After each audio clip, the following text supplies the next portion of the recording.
Chelsea of Nested Sleep here. Today I wanted to talk to you about the new SlumberPod 2.0.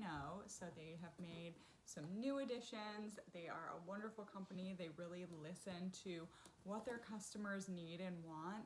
And they have grown throughout the years, making modifications, and I can't wait to show you all of their new features. First, I wanted to talk a little bit about who could use a SlumberPod, when you may want to consider using a SlumberPod.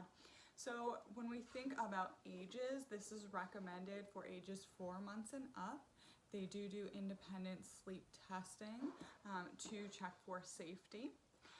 This is going to be used for babies 4 months and up through your toddler years. So I currently use it when we travel or in certain circumstances with my 2.5-year-old, but it can be used through toddler and preschool years. You can fit it with, it's most commonly used with a pack and play.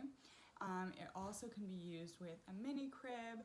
It can be used with some different toddler mattresses. And when you think about when you should consider using a SlumberPod, of course, one of the main features when people are going to be using it the most is when they are traveling and when they are on the go. And for that reason, they make it quite compact. So this is the box you're going to get it in, but it's even smaller when traveling.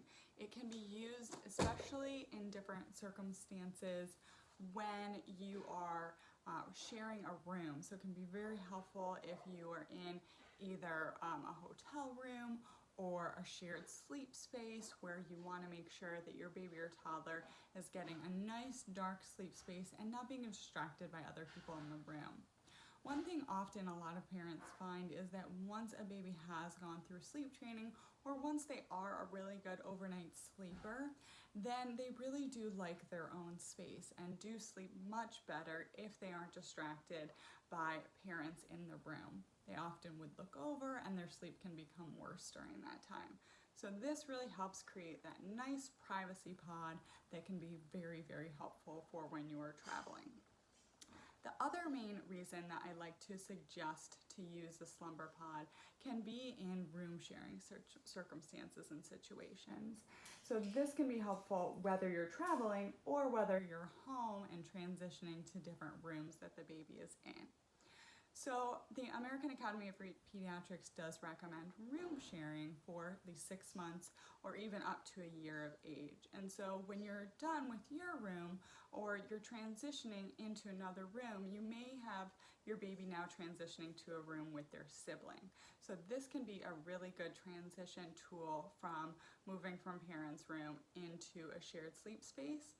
If the baby is still napping at different times of day, you want to keep it darker at different times of day. Again, it creates their own little privacy pod for themselves.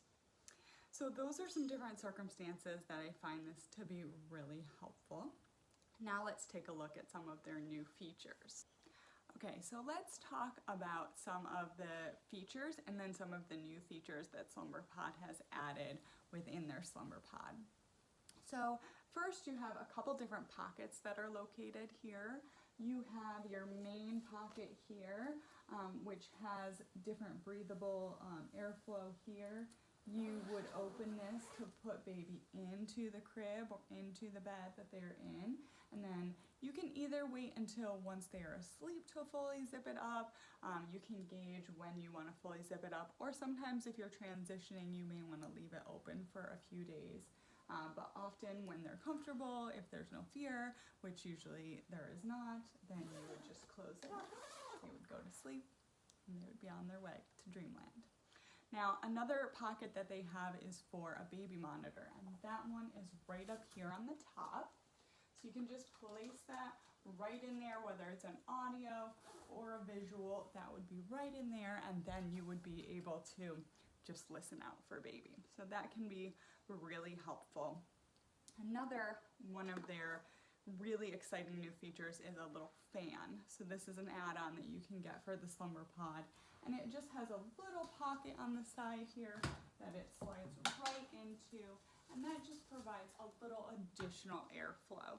Now the SlumberPod is only recommended for use in an air-controlled system, so you wouldn't want to use it in a room that you couldn't control what the temperature was going to be. But the airflow with the fan can be an extra little additional benefit.